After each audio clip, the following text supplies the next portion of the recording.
What is going on, ladies, gentlemen, and nerds? We have here another conversation regarding another entry in the Legend of Zelda manga series. All of them are made by Akira Himikawa, which are two women who have developed mangas for Ocarina of Time, for Twilight Princess, for Four Swords, and today the topic of conversation will be the Oracle of Seasons, based on the Game Boy game. It's a interesting take on the game, I will say. It's not perfect. I think Simon should start us off because he is the Zelda stan. This is once again another example of, man, this was better when I was a kid. Because Oracle Season and Oracle Ages are great games. I like them a lot, and I feel like their story was very, very different from the routine Zelda I captured by Ganon, or Ganon's running amok and we just stop him. It was a really interesting story. For those people that don't know the story of Oracle Seasons and Ages, including you, Josue, I imagine, you don't know the full story, right? Nope. The story goes, it's fascinating because they're individual parts. Oracle Seasons is kind of considered the first part, where Link has to travel to the world of Holodrum. Thank you. What the? How did we both? That's weird. I don't know. Oracle Seasons is about Link going to Holodrum, and he runs into the Oracle of Seasons, which is Din. Really weird, by the way, because Din is the goddess of power, but apparently no, Oracle Seasons. Yeah, I thought about that. What was up with that? Notice how Din is the Oracle of Seasons and Nehru is the Nehru. Oracle of Ages, but Pharaoh's nowhere to be seen. Doesn't make any sense, but we keep it pushing. This is I think they had like a Pokemon Emerald type like in the situation. They Like, thought we were gonna make a third. they're gonna make a third, and it just never happened. Because like I don't know why they released this. They released these games really late into the Game Boy lifespan. It was like towards the end of it. Yeah, and that's why like these games are probably were a lot more advanced compared to Link's Awakening, but no one picked it up. I feel no one like bought these games. I feel like no one picked it up because we had the GameCube creeping up. Wind Waker kind of came up, so it's like, anyone really gonna play those GBA games when we got Wind Waker? Like, no. It was definitely just something to hold fans over. No, yeah. But like I was saying, in Oracle Seasons, he goes to Holodrum. He finds Din, the Oracle Seasons. She gets captured by General Onyx, who you think is the main villain, but he's not. Because once you defeat him, he reveals he lit a flame of destruction. And then Oracle Ages, you get to sense the world of Libirna. Weird name. You go to Libirna, you find Nehru, the Oracle Ages. And then you have to fight Varan, which is like the equivalent of Onyx. And then once you defeat Varan also says, you defeated me, but now I've lit the flame of sorrow. And then when you linked both the games via the GBA shit, there's like a GBA link cable you can link them up with, you unlocked exclusive content, which was the ending of the game. So you would then go back to the game, and you found out that there was a room called the Rite of Passage, and the two flames were lit in that room, and there was the last flame that needed to be lit, and Twin Rova, the two witches, would abduct Zelda in the bonus content, lighting the final flame, and then all three flames would revive Ganon, and then you fought Ganon in the final fight. So it was like really weird way of telling a story, because no other Zelda game was that convoluted in how to get there. Yeah. Which is why this sucks. because it's a hard story to go over in 8 chapters. Like, dog, there's a lot going on and a lot of exclusive lore that doesn't happen in other games that they have to just sneak in there. Like, they had to mention the world of Subrosia. They had to mention the world of Subrosia. It's a sunken place, and that's the world where Onyx brings the Temple Seasons down under, and that's where you get the Rod of Seasons.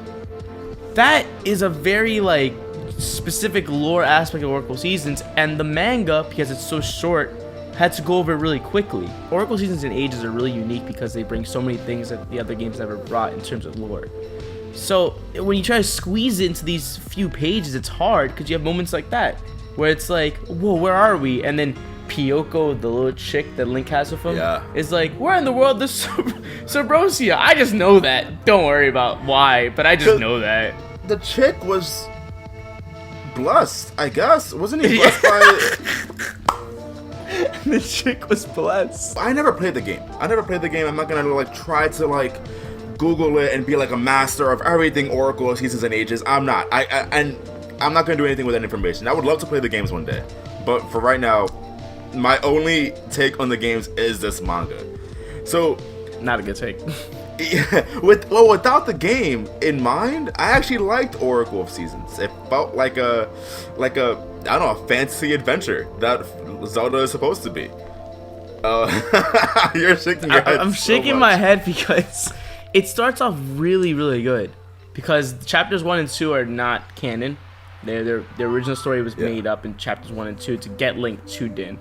And I liked it a lot because this is like the most expressive Link we've seen so far in the manga series. Like, he's really, really emotional. He actually has personality. And not only that, have you noticed the art like evolution so far? Like, I know they started with Ocarina of Time, but like just seeing Ocarina of Time to this, they like, it's so much better now. The art in this is actually really great. I can't lie. Link looks amazing. It looks amazing and it reads great in the beginning, but when Link starts going on the journey to save Din is when I just go, man, this sucks. Cause like in the original story, he collects 8 Essence of Natures and goes to 8 dungeons. There's 8 unique bosses. Only 2 of them appear in this. Also, the Rod of Seasons. This is my biggest gripe of the whole thing.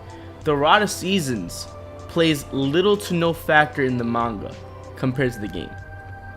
In the game, you get it really early, and you use it a lot in order to progress. In this, they got it near the end and used it one time to free Din, which is not why it's actually used. You see, that's so interesting because to me, I don't have that basis. So I'm just reading this story and like I'm just taking it for what it is and not basing it off of anything. And without that comparison, I thought that this was, you know, not that bad. But I can see your side of it, where since you are basing it off of something, you're just very like, content. That didn't happen. That didn't happen. What's going on, man? You didn't know Akira Kimikawa. Did you play the game? No, they definitely didn't. This incarnation of Link is 100% a farm boy. He lives with his grandpa and grandma. He is a descendant of a long line of Hyrule knights, and they make that pretty well known that he is a descendant. He starts off like super lazy. Like he's like, yo, I just want to chill at home. I just want to play with these chickens. I don't care about life. He also is shown with the Triforce too on his wrist, on the back of his hand, constantly, but he has no idea what that means. But yeah, finally it's about time that he needs to take his journey, take a step out to leave his home and do bigger and better things. Yep. Along with him, when he leaves his, home, he has a little chick companion, a chick like a baby chicken, called Pyoko. Pyoko, yeah. He goes to Hyrule. In literally just a couple of pages, he goes from Hyrule that was the room with the Triforce. That was very fast. A little boy was able to access the sacred treasure. Like, let's say the United States was running on 3 special orbs that if confiscated, the whole nation would fall apart. You would think no one could easily get into that room. Oh, 100%. 100%. No, but this little boy, like maybe, I don't even know how old he is. 12? Maybe? Probably. Let's say that. Just 12. ran in there. Just got in there. He found a way. I will say something though, man. I don't know how I feel about Legend of Zelda games, where Zelda is barely a character. Oh, I hate that in Oracle Season 8 she's barely a character. It's terrible. Like, it's not the only game in the series that does that. Oh no, yeah. And I never understand. Do you like Miyamoto? The Do name. you know the title of your games? Zelda barely plays a part in this manga, and I know it's also based on the game. She's not in the game much. So I know that like much. Ocarina of Time was made as like the game to be like, yo, we got you Zelda action happy. It's never gonna happen again.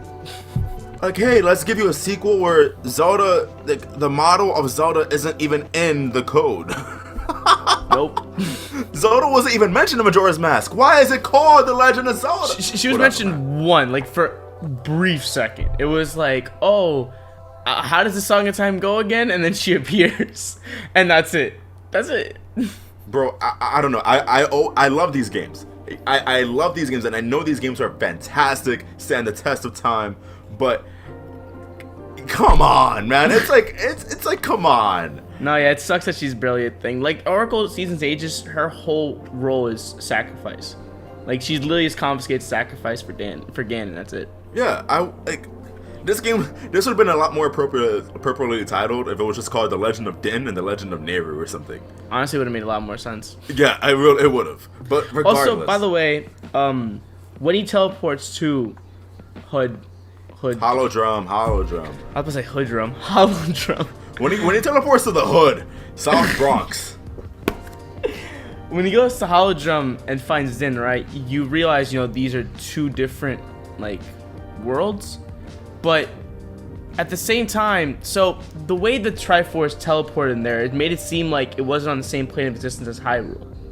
But you find out it is, because Zelda says, "I saw the clouds over Hollow Drum from Hyrule." So then I'm just like, it's like a different part of the same geographical plate. This is. Yeah, I thought about that. Yeah, they sort of made it sound like both, where it sounds like it's a different dimension, but at the same time, it also sounds like it's just a different country, like on the same planet. Yeah. So multiple times I'm like, where are we? Are we teleporting or are we in a different dimension altogether? I don't understand the planet that the Legend of Zelda is in. Like, I don't understand the geography of it. No one does. Like, is Hyrule a country? I assume. Yeah, it's not the world. It's not the world. No. So we also have Labrina, I guess. We also have Hollow Drum on other sides of the world, and then I guess Termina has to be somewhere. Also, if it even exists. Also, the Great Windfish Island from Link's Awakening. Has somewhere. That all gotta be somewhere, but we have no idea. Don't ask Nintendo for a map because they're not gonna make a map. If you pressure them enough, they're gonna get forced into making one, and they're gonna regret doing it. They're like, hey, listen, guys, this is the next. What is it? The next Hyrule Historia Volume 2 with the map of the world. He said, "What is this now? Are we on 4? Are we on 5?" Besides the point, Oracle Seasons, in my opinion, when compared to the original content, it sucks, and it's not because I don't want to make the girls who worked on this, the woman who worked on this, Kira Himikawa, I don't want to make it sound like their work was, not appreciated or they did a terrible job. It's just anybody who was given this such convoluted story to make it work in this few pages was gonna struggle no matter what. So I can't get too mad at that, but it still does bug me that the story of Oracle Seasons isn't really matched that well in the manga. That being said, if you look at the manga outside the game, it's not a terrible read. It's better than Link to the Past, in my opinion. This, in my opinion, if we had to rank so far the 4 books we read, I have Majora's Mask on the top, and I have this at the second. But still, it doesn't mean that I did not really enjoy it all the way. I still think it was short of what it really could have been compared to the original content. As always, we appreciate you guys coming. And until next time, please stay safe, indoors, take care of yourselves, and we'll see you guys later. Peace.